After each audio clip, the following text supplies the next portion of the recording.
Homeowners living along Hogpen Creek got a $4,500 property tax hike this year that they say came out of left field.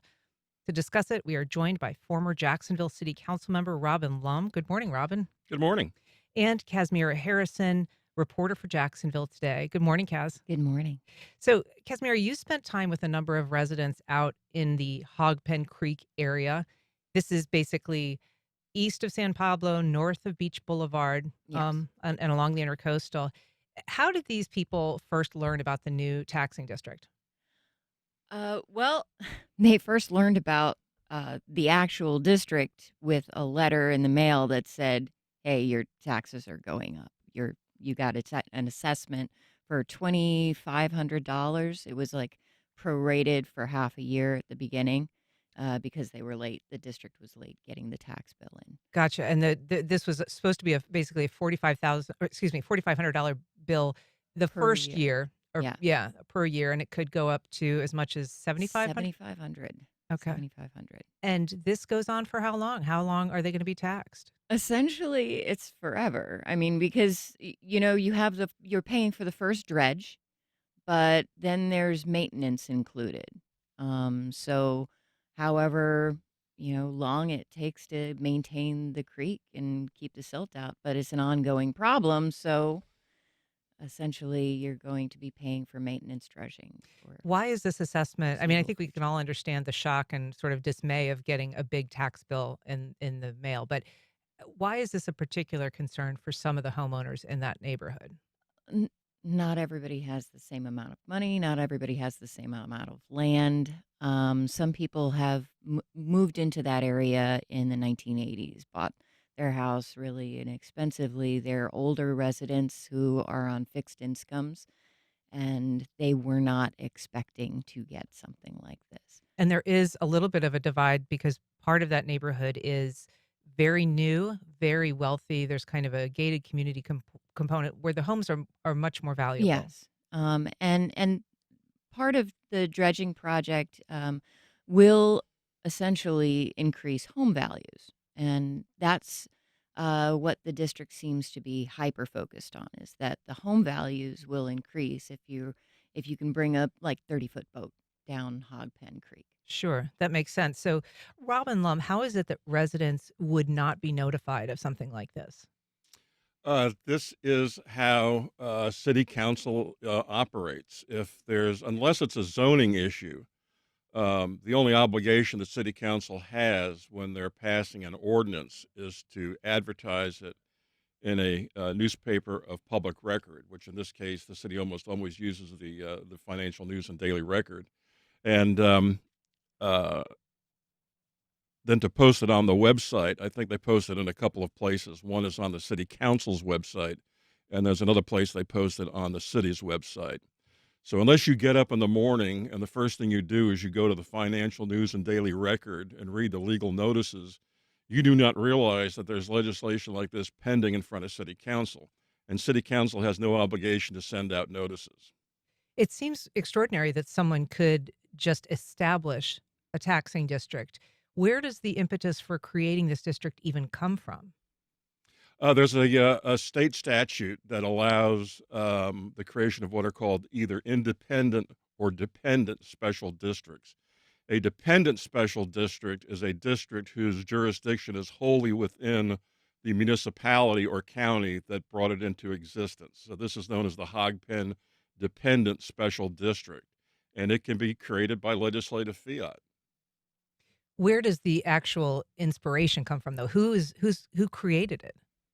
Well, it was Rory Diamond's legislation. He introduced it. He was out of the country at the time doing military training. He's a city council member. He represents that Yeah, district? he represents City Council District 13, which is almost exclusively the beaches, but it also crosses the Intracoastal Waterway and takes in portions of the area west of the Intracoastal, in and around where the Hogpen District was created. Now, if I can explain to the listeners, this all began as what is known as a petition under the Assessment Program of the city of Jacksonville. So the city of Jacksonville has a program that allows a group of property owners to petition the city to impose a special assessment for specific infrastructure improvements, things like that. So this is a program that's been around for a number of years. So this all began as a petition drive under the Neighborhood Assessment Program. And that petition itself actually was titled as a preliminary petition, and it uses the word preliminary study and preliminary petition about 7 or 8 times in the text of the petition itself. Uh, but for some reason, the petition process was abandoned, according to Tricia Bowles, who is the attorney for the city council who was responsible for this legislation. She told me that, we no longer use the neighborhood assessment program for dredging projects. So that's when the petition process was abandoned And and they introduced the legislation. and to be clear, the neighborhoods, the one that is run by the city's neighborhood department, that district that could have been created, does that require notification? Does that require a petition For in order to be approved by the city? If that initial petition Yeah, process. if you're operating under the neighborhood assessment program, if you're trying to get specialized improvements that the property owners agree to, I think I think it's like a 2/3 threshold. Then that is a petition process. So everybody, of course, is notified by virtue of this petition having been circulated and signed and presented to city council. But as soon as they decided to abandon the petition process, they immediately went to the state statute, which allows them to create a district like this by legislative fiat, and that's what happened. And nobody knew that this had changed. So you have a lot of property owners assuming that everything that had gone before with this petition was simply preliminary. So we should say we did reach out to City Council member Rory Diamond. We emailed, we called. We have not heard back. Casmira, it doesn't sound like he's been responsive to resident requests either. To my knowledge, everyone I've spoke to, including the district meeting recently and the board members, nobody has heard from him, And he's back in the country as far as we know. as far as I know. Okay.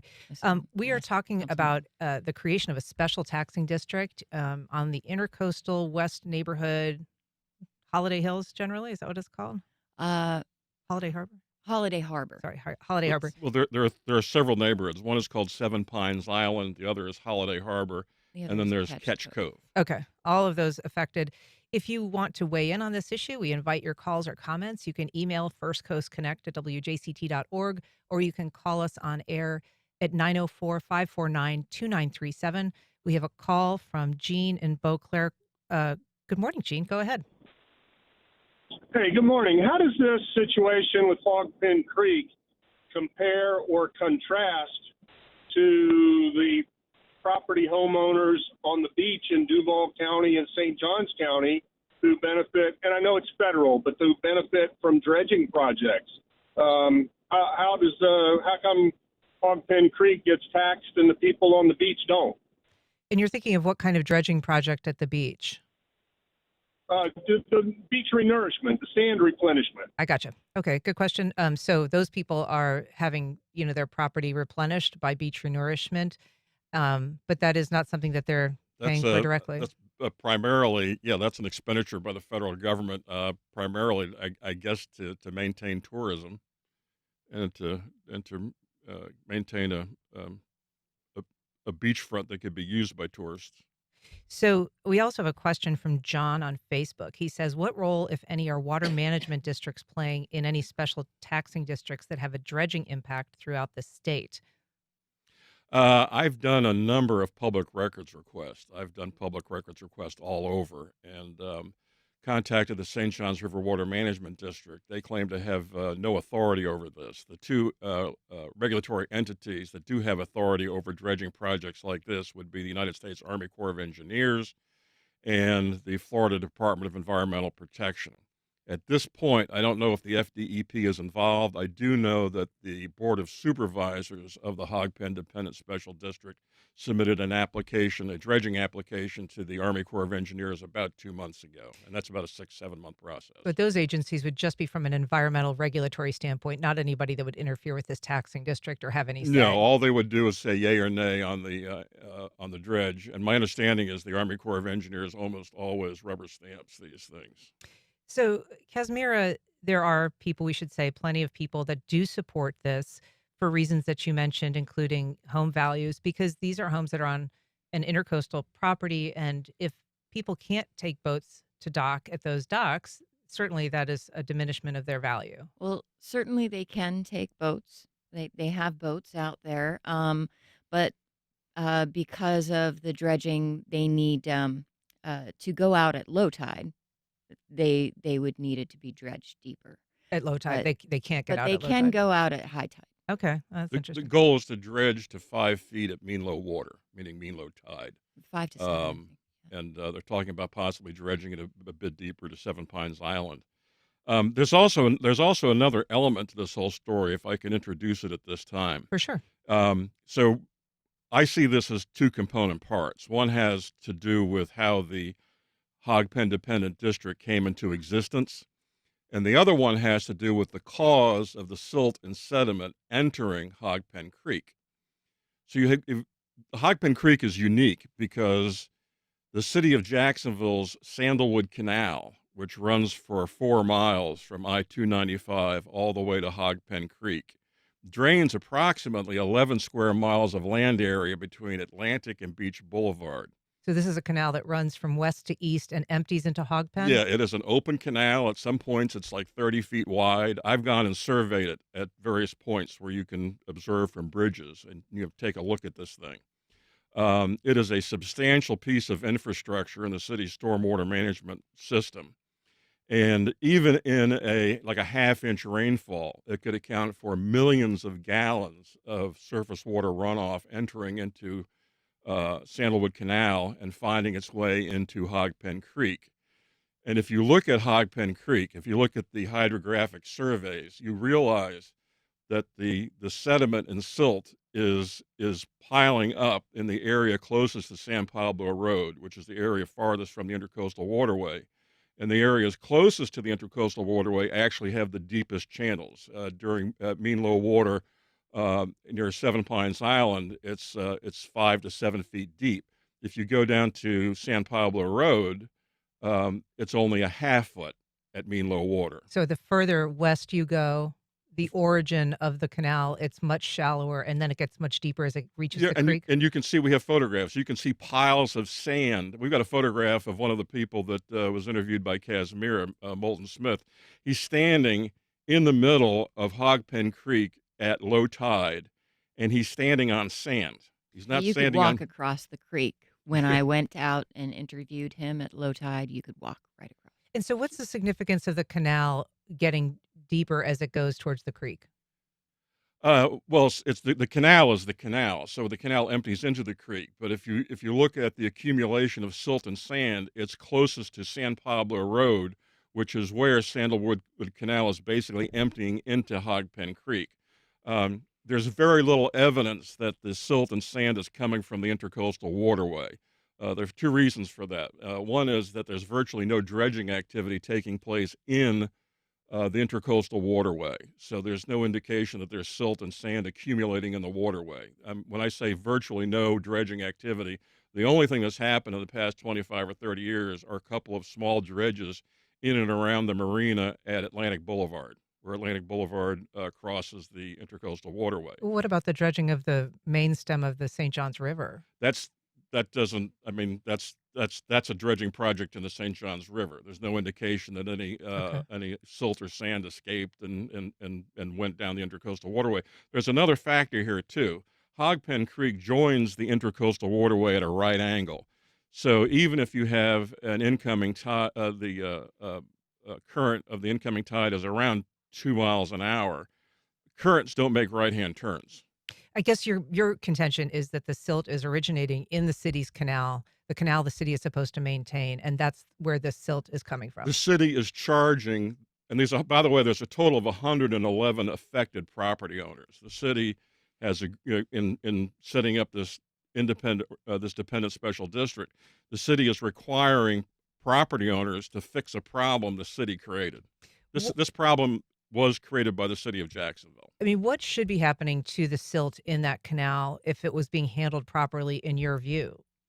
Years ago, the city of Jacksonville actually paid for a dredge. I think it was completed in 2008. There was supposed to be a split between the city and the property owners, but for reasons that are somewhat convoluted, the city wound up paying for the whole thing. Where did they dredge? They In dredged Hogpen? Hogpen Creek. Okay. This is in 2008. I believe it's the city's responsibility to undertake the cost of the dredge because the city benefits in several ways through this dredging project. First of all, they're able to maintain Hogpen Creek as continue to receive stormwater from the Sandalwood Canal, and they're able to, and this is their way of avoiding a $4 to $5 million cost. But the city is shrugging its shoulders and saying, "Well, we don't think we're responsible." Well, that's absurd. I mean, you build this canal for the purpose of transporting millions of gallons of sediment-laden water, and it winds up in Hogpen Creek. And for the city to say they're not responsible, that lacks credibility. We're talking about a $4,500 annual bill that was delivered to homeowners in the Hogpen Creek area. You can join our conversation on air by calling 904-549-2937. You can also email firstcoastconnect@wjct.org. We have a call from Javon. Javon, go ahead. Good morning. Good morning. And it sounds like the former councilman just answered the question that I had, that the cause of the buildup is from the runoff from the Sandalwood Creek, not from residents just wanting to have deeper access to the intercoastal or, the consequence of living on the intercoastal. What recourse do those living in this Hogpen area have in terms of getting this tax called back or reduced in some way, at least to maybe meet the city on the middle, or to maybe distribute the cost more fairly? Everybody is benefiting from not having flooding in their community, but it seems like the burden of this cost is at the very least being borne unfairly. That's right. So this board that was appointed in the creation of this district is 7 members, all of them appointed by the council at this point, and no vote for a couple of years in terms of replacing those members, is my understanding. There have been a total of 9 supervisors. So right now it's a 7-member board. There were a couple of resignations. One of the problems I have with the way the Board of Supervisors operates is it's when they had a vacancy, they didn't put out a notice to all the property owners saying, "By the way, we've got a vacancy. Who wants to apply?" You read the minutes, and somebody, one of the board members said, "Hey, I'll ask around Seven Pines Island to see who wants to serve." There's also never been, by the way, every vote the board's ever taken has been unanimous. But to answer the caller's questions, what we're asking for right now is one of two things: either for city council to issue a cease and desist order to the Board of Supervisors of the district, telling them to stop all operations until a study can be conducted, documenting the cause of the silt and sediment entering Hogpen Creek, which is basically trying to calculate the impact of that Sandalwood Canal is having on Hogpen Creek, or to dissolve the board, which can be done under state law, and for them to start over again. And is that something that you, working with the residents, you're pushing council to do? We're taking this in stages. Right now, of the 111 property owners, we've got, I think, 41 on record opposing the dredging assessment or the dredge or the way in which this district came into existence. It appears, however, that this is probably headed to court. One of the property owners has hired Jack Webb, who's a former city council president, to represent them. And it looks like, unless we can get some movement from city council on this, it looks like this is probably going to be headed to court. Casmira, I want to just go back to that petition drive, because even though they abandoned the petition that would have been required under the city's version of a special assessment district, it did come up as proof or evidence of community buy-in when this was being heard by city council itself. So tell us about how that petition was used and whether there's concerns about whether that was appropriate. So that's kind of the questions that I have about that. So when the finance committee heard it, there was one council member who asked a question about the petition, because they had all those petition signatures, and the The attorney, Tricia Bowles, said that these are the people in support of it. They had like, 60, they were supposed to have 67% for the city program. They had like 70%. And so the city council member was basically saying, does the community support this? Right. And she said yes, because she used those positions. And so he was satiated by that answer, and it passed unanimously. My biggest question about all of this could happen everywhere, anywhere. How do you fix that? How do you make more checks and balances? You reached out to the Deegan administration, to the mayor's office for Mhm. some comment for your reporting. What did they tell you? They gave me the answer from the public works director was that the city will not be paying for any dredging of the creek. Okay. And as you said, Robin, you believe that the city previously did in 2008 pay for that very dredging. Yeah, we know that they did. Mhm. Originally, it was supposed to be a split cost, but like I said, because of certain circumstances, the city wound up paying for the entire cost of the dredge. So it, I'm going to give you a moment if you want to just turn off your phone. I see it's ringing a little bit on it. That's all right. So, Kaz, what next steps is the legal avenue, the litigation that Robin Lum was referencing? Is that the next step for these residents? That's certainly the next step for these residents. Yeah, it doesn't seem like the city is going to be responsive to right at this moment. Um, Perhaps a city councilman could introduce legislation. Perhaps Rory Diamond could, but nobody knows because nobody's talked to him. The intention is to. I've been working on this now for several months. I probably have about 120 hours in on this. By the way, I'm doing this as a volunteer, unpaid. Yeah. And the plan is to write a report summarizing these facts Mhm. and make sure that the city council has that, because right now there are very few members on city council who even know about this. Why are you drawn to this? Why are you volunteering your time and taking on this issue? A good friend of mine, Helen Chestnut, lives on Ketch Cove Drive, and she called me last September in tears because she'd gotten this bill in the mail and she had no idea how she was going to be able to pay it. She didn't even know what it was for. She had no understanding of what was going on. So I agreed to help, and then I began meeting with some of her neighbors, groups of about 10 or 12 people, and then began doing a lot of research. And we wound up doing a mail survey to all 111 property owners with a questionnaire.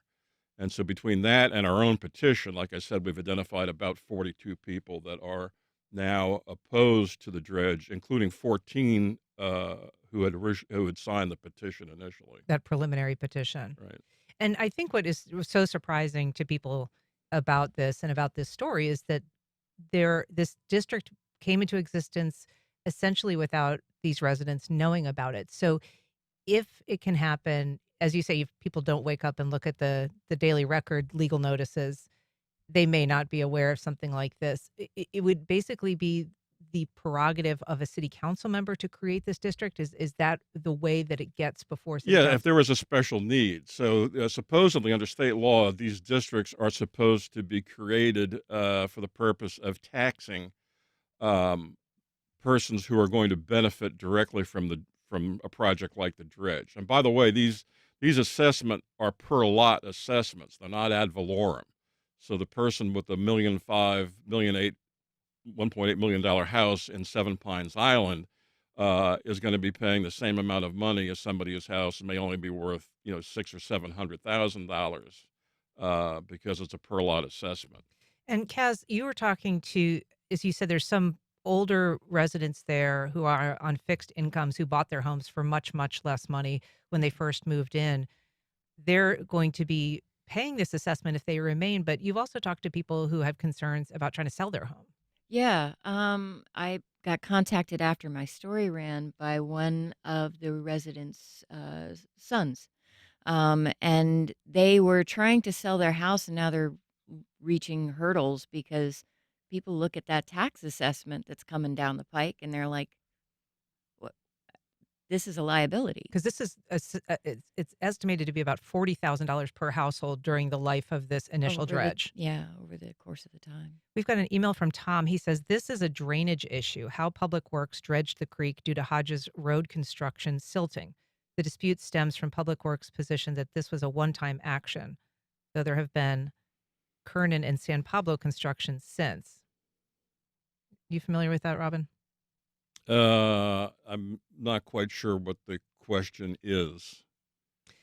This is definitely a function of how the city has decided to handle stormwater runoff in that area between Atlantic and Beach Boulevard, east of I-295, and that's what Sandalwood Canal. Sandalwood Canal is designed to transport millions of gallons of water into Hogpen Creek. I think what I take from that is, he's saying this is because of Hodges Road construction. And I know that there have been complaints over years by, for instance, the river keeper, that there's not enough barriers put up during construction when there's a heavy rainfall, that there can be a lot of silt buildup. That can be a part of the problem, but that's not the problem. There's a calculation that we did that looked at just Hodges and Kernan and the widening projects that took place there. And those roadways are designed to drain directly into Sandalwood Canal. And so if you have like a 1-inch rainfall in those areas, that could easily account for a 2.5 to 3 million gallons of runoff.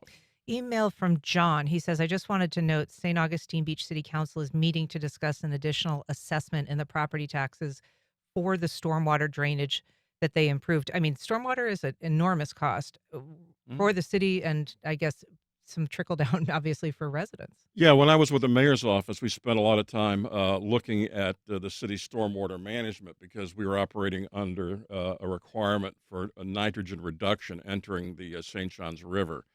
And I became somewhat aware of, it's a massive infrastructure, but the city's entire plan for stormwater management is eventually to get the stormwater into the St. Johns River or one of its tributaries. That's where the stormwater goes. And in this particular case, Sandalwood Canal is transporting huge volumes of stormwater directly into Hogpen Creek. And the EPA lists sediment as the number one pollutant entering our streams, creeks, and waterways. That's at the top of the list. It's certainly not going to get any better given the increased intensity of storms that we've seen. So we're seeing, heavier rainfalls, much more volume. Oh, well, it's funny you should say that because I did some research.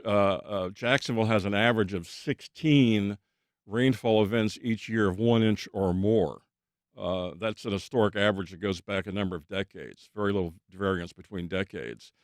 That's a significant number of rainfall events. Now, that doesn't mean that the rainfall occurs, right in that one area and stays there. But, these storms will move through and you could have a half inch, 1 inch, inch and a half, and all that in a heavily urbanized area. Most of that runoff is going to wind up going into the city's stormwater management system. Some of it will evaporate. Some of it enters the superficial aquifer. Most of it, however, the largest percentage winds up going into the city's stormwater management system. And in this case, in this area, you're talking about Sandalwood Canal. Kaz, just what are you hearing from residents now since your story published? They're still worried. They want, they've been waiting patiently for somebody to help them do something. Well, Robin Lumb, Casmira Harrison, thank you so much for coming on and talking about this. Thank you. Appreciate it. Thank you.